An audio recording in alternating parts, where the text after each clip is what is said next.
こんにちは、サリです。前回は21番でブリーディングインクを使った大理石ネイルをご紹介したんですけども、今回はゴールドのネイルフォイルを使ったジェルバージョンの大人っぽい大理石ネイルをご紹介したいと思います。また今回のアートは以前27番のまとめ動画の方で少しご紹介したんですが、それの詳細バージョンです。簡単なのでぜひやってみてくださいね。では使用ジェルのご紹介をしたいと思います。使用するカラージェルは3つで、ホワイトとブラックカラー、ブラウンカラーを用意します。ホワイトカラーはこんな感じのです。アイボリーのカラーも OK です。そしてクリアジェルと気まぐれキャットから出てるホイール用の転写ジェルを使用します。あとノンワイプトップジェルも必要です。ネイルフォイルはアゲハさんのリフェクションフィルムを使用します。カラーはオーロラゴールドです。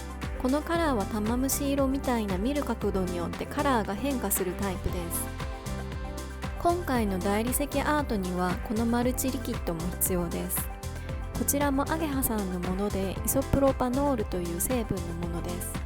同じ成分で他に何社か出てるんですが、他ので代用しても大丈夫です。詳しくは概要欄に記載してますのでチェックしてみてください。このマルチリキッドを使用する際にパレットとペーパーも何枚か必要です。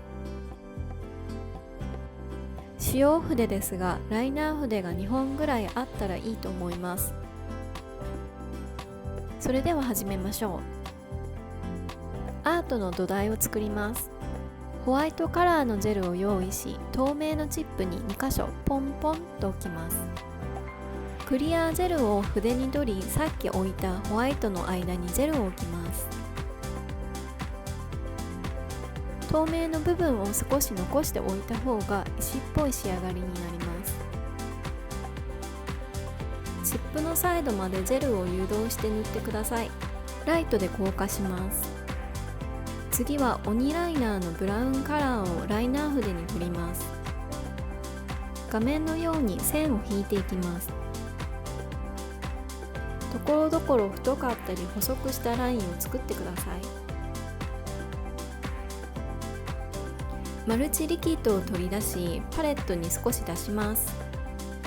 筆先にリキッドを含ませたペーパーで余分なリキッドをオフします。さっき描いたラインの上を筆でなぞっていき、大理石っぽくぼかしていきます。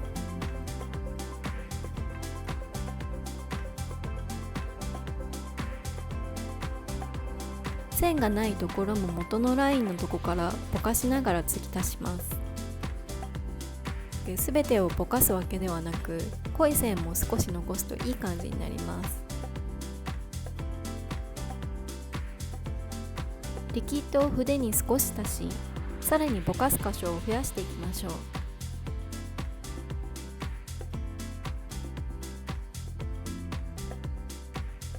こんな感じで奥行き感が出て石っぽくなってきました。最後にもう一度ブラウンカラーを取り、細く濃い線を足します。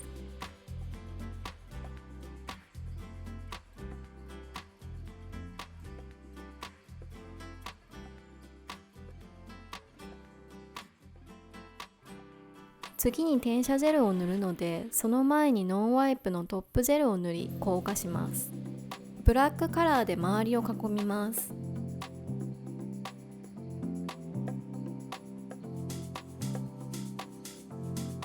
ライトで硬化します。硬化し終わったら転写ジェルを筆に取り、ホイールを貼りたい箇所に塗布します。内側の線にもホイールを貼りたいのでジェルを塗ります。外側の線も塗布します。ところどころジェルを多めに塗ったり少なく塗ったりしてください。この加減でホイールがのっぺりと乗らなくなり、かすれた感のアートになります。ではアートの土台ができたのでホイールを貼っていきましょう。先にノンワイプを塗っているので、転写ジェルを塗っている箇所だけホイールが付着します。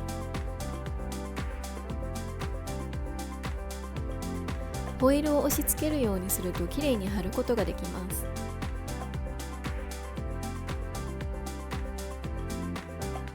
トップコートを塗って硬化して完成です。